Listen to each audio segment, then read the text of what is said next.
Signore e signori e tutto quello che ci sta in mezzo, benvenuti, bentrovati, ben atterrati, ben squirtati su Tecnopills / The Morning Rant. Allora, la puntata di oggi è una puntata un po' particolare che verrà vista in anteprima da una persona, perché questa è una puntata follow up. Nel senso, una persona mi ha fatto una domanda e insomma mi sento di dare una risposta in qualche modo. È stata una domanda interessante, cioè nel senso mi è arrivata un'email da questa persona di cui non voglio fare il nome, cioè magari a lui andrebbe anche bene, però siccome non gliel'ho ancora chiesto, lo chiameremo S. S dice, cerco di fare un riassunto, la mail è piuttosto bella, inizia con dei complimenti, grazie, ogni volta che qualcuno mi fa i complimenti mi dico dov'è la fregatura, però sono io che faccio molta fatica a riceverli. E poi passa ad una richiesta, nel senso, una richiesta che parte da un preambolo e adesso vi racconto all'incirca il preambolo. Il preambolo è che S si trova a fare un lavoro che non è proprio il suo lavoro, che è quello del videomaker, però non gli dispiace, è solo che nella sua zona non ci sono tante possibilità di fare videomaker che non siano quelle del cerimonialista. Lui dice che lui essenzialmente il suo ambito il core business, diciamo, volente o nolente, è quello dei matrimoni, dei battesimi e dei diciottesimi, mettiamo una cosa del genere. Per cui eh, quel tipo di cosa lì. E adesso devo fare un'altra premessa alla sua premessa. Io tempo fa, tipo 20 anni fa, ebbi una sorta di piccolo scontro in una comunità di videomaker su Facebook, quando ancora esisteva Facebook, forse erano 15 anni fa, ma non di più, e essenzialmente ebbi delle parole non particolarmente eh, costruttive e vorrei utilizzare questo mezzo per chiedere scusa non tanto per quella roba lì che ho scritto, perché in realtà in quel caso lì forse aveva anche un senso, ma per il mio, non dico razzismo, perché o per i miei preconcetti nei confronti di chi si fa questo tipo di lavoro. Io nella mia vita ho fatto per lavoro vero e proprio, neanche per lavoro, per piacere, le riprese e il montaggio di un matrimonio, quello di mio cugino, un video un po' strano, però a me piaceva, anche a loro è piaciuto, per cui va bene. Un battesimo, fotografie, e poi ho fatto le riprese video per diversi matrimoni in qualità soltanto di operatore. E devo dire che a valle di questa cosa, devo essere sincero che lavorare per chi fa cerimonie deve essere veramente una delle cose più stressanti del mondo. Per cui mi rimangio molto di quello che mi sono detto, anzi, facciamo che mi rimangio tutto, chiedo umilmente scusa e mi cospargo il capo di cenere. Perché non è tanto la questione di quello che si fa, ma il rapporto con i clienti, che è una cosa molto complicata. Dico spesso che molto spesso, cioè, io odio i miei clienti, ma non tanto perché sono persone odiose, quanto perché mi fanno fare dei lavori che non so se mi insegnano qualcosa, ma soprattutto non posso far vedere in giro. Cioè, non tanto perché sono protetti da diritti, protetti da vincoli vari, anche perché magari non li pubblico, però li posso far vedere, nel senso arriva un altro cliente potenziale, ti faccio vedere quello che ho fatto. Quanto perché le cose che ho fatto funzionano per quel cliente lì, per quel particolare caso, ma poi, cioè, nel senso, non posso farle vedere in giro perché la gente non lo capirebbe. Ora, immaginiamo, faccio questo discorso spesso e volentieri per le case farmaceutiche, ma la stessa cosa può valere per un matrimonio. Tu puoi girare un matrimonio che soddisfa pienamente le esigenze della coppia, va benissimo, che però se fai vedere un'altra coppia dicono, beh, che è sta merda. Ma non perché una sia una merda, perché non rende, cioè nel senso non va a cogliere, nell'oscurità, non va a cogliere lo spirito della coppia, perché quello spirito quello lo conosce soltanto la coppia soggetto e gli amici e parenti. Cioè o ti metti a fare la wedding cinematography, e allora ti prendi una troupe, giri in 4K in 235 con una profondità di campo ristretta, utilizzi l'intelligenza artificiale per aumentare, cioè fai veramente un lavoro da svariate decine di migliaia di euro, e ci può anche stare se tu i soldi come coppia ce li hai, oppure se devi lottare per i 100 euro, cacchio, alla fin fine, nel senso, cioè, devi comunque bilanciare un sacco di cose. Per cui massimo rispetto per chi fa questo tipo di mestiere in questo tipo di settore, e adesso partiamo alla domanda.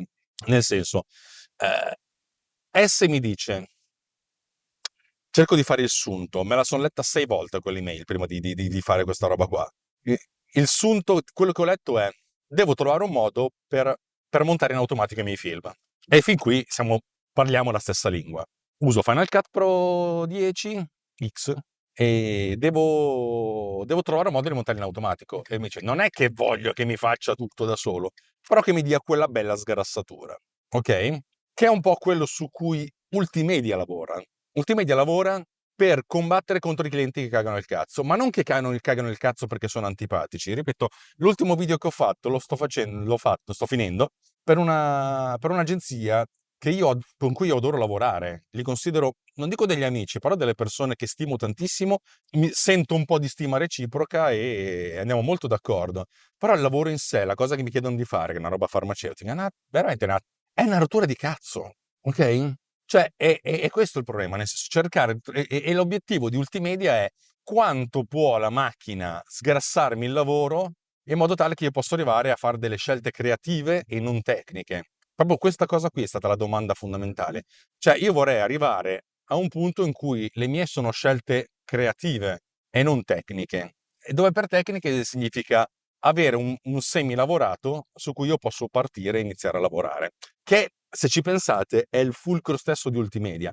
Bitmark 2 prima e Bitmark Pro dopo sono nati con questo intento, l'intento di montare video a tempo di musica avendo già i video in modo tale che la cosa funzioni, ok? O che funzioni nel senso che possa essere il calcio d'inizio per poter iniziare a funzionare, ok? Ed è anche l'obiettivo per iMovie, AI Movie, quello che voglio fare. Vi ho raccontato le cose nelle puntate precedenti. AI Movie l'obiettivo di AI Movie è proprio quello, nel senso di partire da una traccia scritta e sulla base della traccia scritta e del girato che hai a disposizione fare il miglior matching tra il testo scritto o parlato e quello che viene visualizzato sulla base del fatto che prendi da questi video qui e li macini in qualche modo. Ora, fatte queste premesse, nel senso, cerchiamo di focalizzarci invece su quello che è l'obiettivo del DS, nel senso, io devo fare un video di un battesimo. Parlo del battesimo perché è l'ultima cosa che ho fatto, nel senso perché ho fatto le foto al battesimo della cugina di mia moglie, ok? Della figlia della cugina di mia moglie. Non ho mai capito se gli sono piaciute le foto perché io feedback non ne ho ricevuto. Speriamo di sì. Adesso dovrei chiederglielo a mia moglie se le sono piaciute le foto oppure no, però vabbè, va bene così. Effettivamente mi sono fatto un po' aspettare, cioè non gliel'ho date dopo un giorno o due, cioè ci ho messo un po', ma era un periodo di grande lavoro, di grande stress. Allora, oppure un matrimonio, cioè nel senso, come cacchio si fa a fare un video di un matrimonio? Perché se io ci penso bene, quando feci il video del matrimonio, ero un invitato, mio cugino, mi ricordo che eravamo, ma stiamo parlando di 2005 credo, cioè l'ordine di grandezza è 20 anni fa, l'ho girato con la Canon XL2, farvi capire. Mi ricordo che eravamo a pranzo con mia zia, sua madre, e guarda, dice, guarda, senti zia, se vuoi dire a Marco, si chiama così Marco, che faccio delle riprese aggiuntive così poi posso dare la cassetta al montatore così ha un angolo in più che volentieri. Ho detto sì sì, va bene va bene. Poi a un certo punto mia zia se ne va, io ho detto che vada al bagno, torna e ho capito che aveva telefonato a Marco. Ci faresti tu il video? Perché probabilmente non aveva ancora pensato a un, a un videomaker per fare il video, cioè se il fotografo sì, il videomaker no. Capisco perfettamente, io al mio matrimonio non ho voluto videomaker, non ho voluto io non ho il video del mio matrimonio e sono felice di questo, solo foto, proprio molto felice. Vai, faccio io. E loro però non ho fatto un video tradizionale, io ho fatto il mio viaggio, per cui ho ripreso dal momento in cui sei in chiesa, poi la cerimonia, poi il ricevimento e un sacco di messaggi a ognuno di quelli delimitati li riprendevo, senti, di qualcosa a mio cugino che per augurargli buon qualcosa. E così ho fatto. E poi ho montato tutto abbastanza in ordine cronologico, a tempo di musica, che comunque è il mio cavallo di battaglia. E poi mi sono reso conto a posteriori di aver usato soltanto canzoni cantate da donne. Non so perché, però era molto delicato.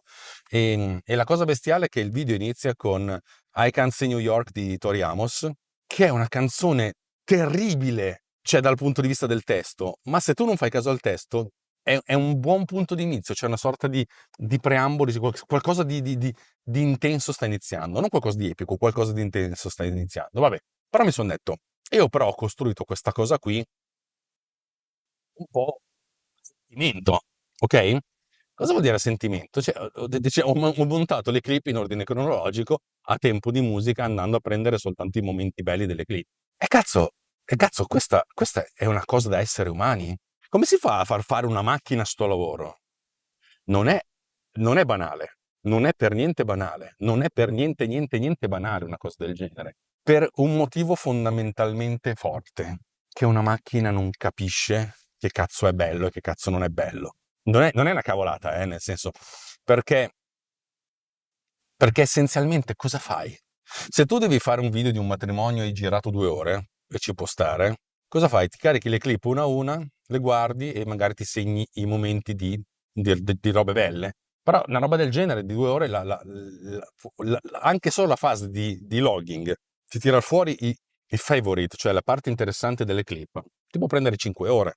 Cazzo, cioè, ora, ed è soltanto, non è neanche il montaggio, è prima del montaggio, è il logging. E cacchio, ma come si può rendere sta cosa qui, non dico automatica, ma un po' sì. Lo scopriremo dopo la pubblicità perché devo andare a fare colazione con i miei genitori. Ah, la facciazza vostra, una bella focaccia e una bella brioche alla crema. E dopo questa merdavigliosa colazione rifocillante che ci voleva, parliamo effettivamente della questione. Perché io sto sviluppando questo sistema AI Movie che ha lo scopo di creare le coperture, nel senso tappare i buchi. Le coperture servono a questo. O fai come quel mio cliente, che è molto particolare, che produce video complottizionisti, utilizzando immagini di repertorio, cose, ma durano anche 1 ora e mezza, cioè su YouTube, veramente tanta roba. E allora va bene. Però se tu, nel senso, come me, hai bisogno di illustrare qualcosa, può essere utile. Il mio obiettivo è quello di fare le coperture dei video social che faccio per mia moglie, ok? Cioè tutto nasce sempre dalla necessità di soddisfare la moglie. E messa così potrebbe significare un sacco di cose. Questa però è una cosa più particolare, perché non abbiamo un testo di riferimento e non abbiamo coperture. Cioè, la possibilità che hai quando parli di qualcosa, di mostrare dei video utilizzando materiale di stock è pressoché infinita, ok? Nel senso, tu devi fare un video che spiega molto per pieno il video istituzionale paraculo della casa farmaceutica. Noi siamo qui per il bene dell'umanità, noi siamo qui per far stare meglio i pazienti, noi siamo qui per migliorare la qualità della vita, noi siamo qui per fare i soldi, non lo dicono mai. Però capite che se uno usa questi 3 concetti, può trovare centinaia di migliaia di video, di immagini di stock, anche gratuite, da utilizzare. Però quando tu stai facendo un matrimonio, un qualcosa del genere, cacchio, parti dal fatto che hai girato 2 ore. 2 ore che corrispondono, che non so, a 300-400 clip? Non lo so, e non ho un'idea ben chiara. E come si fa a capire che cos'è buono o cattivo? Cosa tenere e cosa scartare? Come possiamo educare una macchina a entrare nella nostra testa? E questa è la cosa difficile. Una prima cosa che si può fare è l'analisi del linguaggio. Nel senso, se in una clip c'è qualcuno che parla ed è abbastanza chiaro quello che viene detto, allora quel segmento lì è un segmento che può essere marcato come non da buttare e con le keyword che arrivano esattamente dalla trascrizione. Questa è già una cosa interessante, fattibile. Ovviamente funziona di più sulla parte in cui stai girando dei video in cui hai delle, come si può dire, delle testimonianze o degli auguri, nel senso, ciao Giovanni, spero che adesso, no, ancora meglio, ciao Giovanni, adesso che sei sposato, sei incatenato, cioè, veramente questo tipo di cose qui. E questo funzionicchia abbastanza, ma come possiamo trovare il modo di capire quali parti di un video possono essere tenute e quali no? E qui le cose sono più complicate, perché anche l'analisi qualitativa del video, cosa che ho fatto con Best Frame, cioè cercare di capire quali sono i fotogrammi più belli per poter essere stampati, è un po' complicata, anche un po' aleatoria, nel senso, ieri ho cercato dei fotogrammi in un video che io conoscevo già e mi ha trovato come sensibilmente interessanti dei fotogrammi che sono veramente assolutamente inutili. È vero che io ho dato delle indicazioni differenti, nel senso che io ho detto dai rilievo se c'è una faccia, dai rilievo, uno potrebbe anche dire freghiamocene di sta cosa qui, facciamo un'analisi e poi sulla base di questa analisi vediamo di capire cosa c'è, anche solo essenzialmente con la qualità. Allora cosa si potrebbe fare?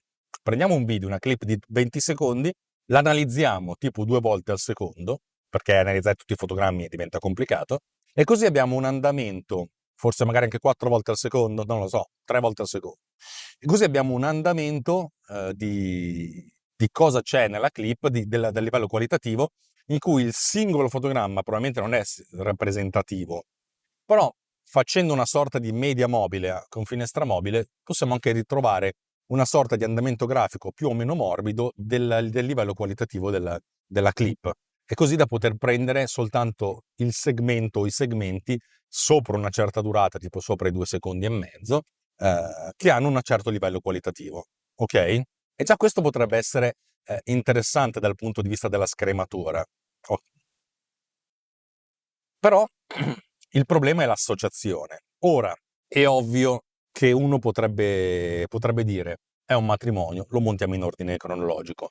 Però ci sono delle cose che sono anche in ordine sparso, nel senso, io ho fatto un matrimonio in cui ho fatto poca roba, però magari ci sono quelli che fanno la settimana prima il pre-shooting, ci sono le riprese splittate a casa di lui, a casa di lei, eccetera, eccetera, eccetera, per cui uno potrebbe volere costruire le cose in maniera leggermente diversa. E come cavolo si fa? Ecco, a questo punto, secondo me, un premontaggio di qualche tipo, e sto veramente pensando a voce alta, potrebbe prima di tutto derivare dal fatto di avere una sorta di dizionario di keyword specifico per il progetto.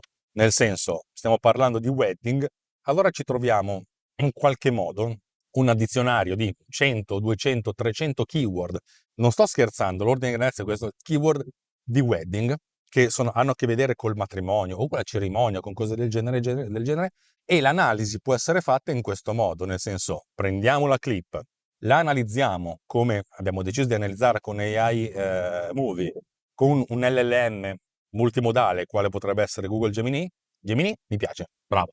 Non è né Gemini AI né Gemini, è Gemini. Mi piace, da ora in poi si chiamerà Gemini, il gemello cattivo, in modo da dire associami delle keyword tra queste che hai trovato a questa immagine, così magari possiamo restringere il campo. E a questo punto pensare di costruire il nostro percorso sia in ordine cronologico, sì, ma anche per capitoli, per temi. Nel senso, io in questo matrimonio voglio raccontare il pre-shooting, a casa di lui, a casa di lei, gli amici che arrivano, la cerimonia, magari splittata nelle varie fasi, perché la cerimonia più o meno religiosa può essere più o meno complicata, poi il viaggio verso il posto del ricevimento, ci fermiamo a fare riprese prima di andare a mangiare, poi qualcun altro mangia, poi l'arrivo degli sposi al ricevimento, poi il primo, poi il secondo, il taglio della torta, il lancio del bouquet e la consegna come si chiama, delle bomboniere. Ok, e in mezzo ci mettiamo un po' di ciao che bello, ciao che bello. Cioè, per cui creare una sorta di suddivisione in capitoli del matrimonio e assegnare a questi capitoli alcune di queste keyword, perché poi magari uno potrebbe specificarne invece di 100, 25, in modo tale da essere un pochettino più restrittivo. E a questo punto, avendo questi segmenti che sono caratterizzati da delle parole chiave, si può fare il matching un'altra volta, però non su un testo scritto o parlato, ma su un insieme di queste parole chiave. E magari nel corso degli eventi, nel senso al secondo matrimonio specifica, no, ma aggiungiamo questa keyword, al terzo matrimonio aggiungi un'altra, eccetera, eccetera, eccetera, eccetera, in modo tale che il tuo template di matrimonio, più o meno, inizi ad assomigliare, sia sempre più raffinato. Questa è una cosa complicatissima, secondo me, dal punto di vista dell'utente finale, perché a un certo punto devi iniziare a pensare quasi da programmatore e prima che da montatore, che poi dopo il montaggio si può fare in maniera più o meno automatica, vediamo in qualche modo come fare. Magari anche caricandole, suddividendo queste clip, appiccicandoci una canzone che può essere più o meno tagliata con Bitmap Pro, in modo tale da avere il montaggio di ogni singola sottosezione di questo clip a tempo di musica e con e con la copertura delle cose che sono più adatte. È chiaro che questa cosa che vi sto dicendo è tutta teorica, anche perché poi negli ultimi giorni mi sono concentrato su altre cose, tra cui i 2 video che ho fatto per la farmaceutica, cazzutissimi, cioè non tanto cazzutissimi nel senso complicatissimi da fare, ma non scenosi da vedere, che è tristissima come cosa. Per cui sono stato fermo su AI Movie, però voglio ricominciare, voglio continuare perché secondo me questo tipo di sgrassatura per chi fa video da cerimonia e per chi fa video social con i contenuti stock può non essere una stronzata.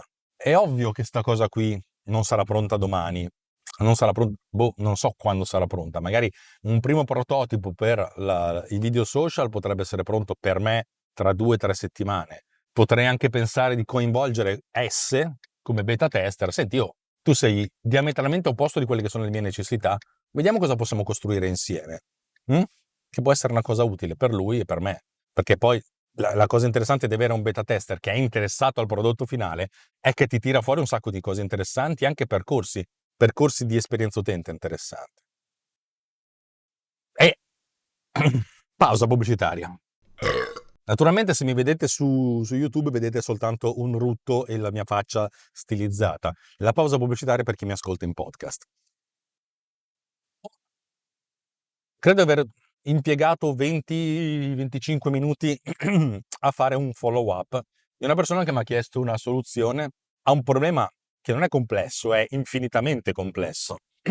Io credo che tutti questi motori di intelligenza artificiale legati al video stiano lavorando per questo tipo di prodotto e non ci sono ancora arrivati. Se non ci sono arrivati loro che hanno risorse e budget belli cazzuti, difficile che ci possa arrivare io. L'unica piccola differenza è che io sto da entrambe le parti della barricata, sono sia uno sviluppatore, tra virgolette, sì, sia un videomaker. Sì, chiamiamomi videomaker. Per cui posso avere un punto di vista perlomeno privilegiato, ecco, mettiamola così, su quali che sono le necessità e quali che sono le controversie e le difficoltà di produrre qualcosa di adatto. L'intelligenza artificiale ci salverà? Non credo che dovremmo fare ancora un sacco di lavoro su questa cosa qui, ma non la vedo così impossibile come un anno fa. Un anno fa i modelli multimodali, che poi in realtà sono dei modelli che sfruttano altri modelli per poi, per costruire cose, ehm, non erano così sviluppati, lo saranno sempre di più e saranno sempre migliori. Però, sai, un conto è capire come adattare le necessità di qualcuno che sviluppa sta cosa a San Francisco, a Shanghai. La ragazza gnocca ci supera, è stato bello averti dietro. Adesso sono dietro io. Uccidetemi male. Dai, questa era autoironica, era sopra le righe volutamente.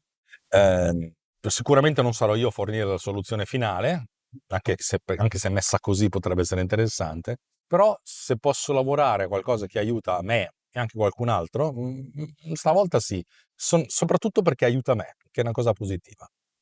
Allora, mi sono dilungato troppo in questo follow up, in cui praticamente non è che ho detto non ho dato un sacco di risposte, ho dato quelle che sono le mie considerazioni su quello che potrebbe essere uno strumento che può aiutare qualcuno a fare qualcosa. Eh, Accetto volentieri qui sotto dei commenti, che è un modo carino per dirvi facciamo engaging.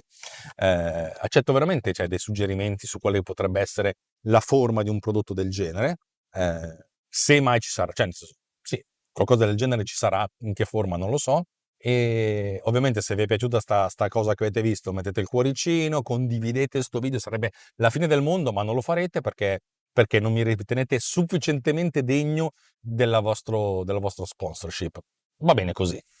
Che altro aggiungere? Se avete ascoltato sta roba in audio invece che in video, siete invitati a mettere cuoricini, stelline, cazzi e mazzi nel player podcast che utilizzate, non lo farete, e ad andare sul gruppo Telegram, telegram.me/technopillsright, per chiacchierare tutti insieme, contemporaneamente, amabilmente, della cosa. Non credo che farete nemmeno questo, va bene lo stesso. Infine, se avete sentito sta roba in audio, dopo la sigla finale ascolterete il riassunto di ChatGPT e magari se mi ricordo anche Can't See New York di Tori Amos, perché è una delle canzoni più belle di sempre. Ho detto tutto? Sì. L'ho detto bene? Avrei potuto fare meglio, però sono più contento perché ho mangiato la focaccia a casa dei miei genitori, mentre la brioche me la son portata in ufficio perché sono strapieno. Uno potrebbe dire: come fai a essere solo strapieno con questa tua seconda colazione?" Allora, mi son svegliato molto prima delle 6. Alle 6 ho deciso: "Ma sai che c'è? Vado giù." Ho fatto gli esercizi per la schiena, ho fatto colazione, con un po' di Ringo, effettivamente. Poi ho fatto colazione per i miei, mio figlio voleva mangiare la banana, gli ho fatto la banana, a un certo punto torno in cucina e c'era la banana mangiata per tanto così, e siccome poi la banana va buttata via, io odio sprecare il cibo, mi son magnato la banana che non la voglio mangiare. Per cui ho mangiato anche la banana, adesso una focaccia e a metà mattina la brioche. Poi capite perché uno non dimagrisce, anzi diventa diventa pericoloso per la propria salute, ecco, mettiamola così, cerchiamo di essere molto delicati. Salutiamo tutti. Dovrei fare anche un episodio in inglese, ma in questo momento don't me la sento, e alla via così, alla via dalle palle. Ciaone!